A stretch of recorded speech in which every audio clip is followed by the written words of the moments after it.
कर जोरी करी ते बिनती आले संग में सजना मानो हो। कर जोरी करी ते बिनती आले संगवा में सजना मानो हो। शिव गुरु देई देते तीन सूत्र ज्ञान माता गई ते भजना मानो हो। शिव गुरु चर्चा के विधियों न जानी ना पूजा के विधान मानो हो।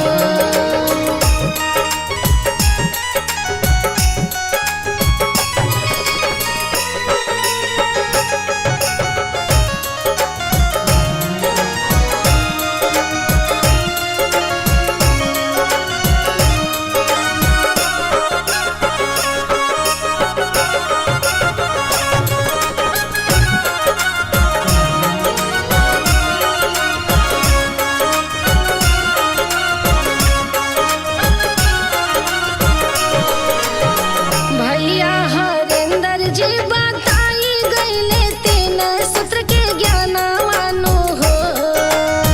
भैया हरेंद्र जी बताई गईले तीन सूत्र के ज्ञान मानो हो।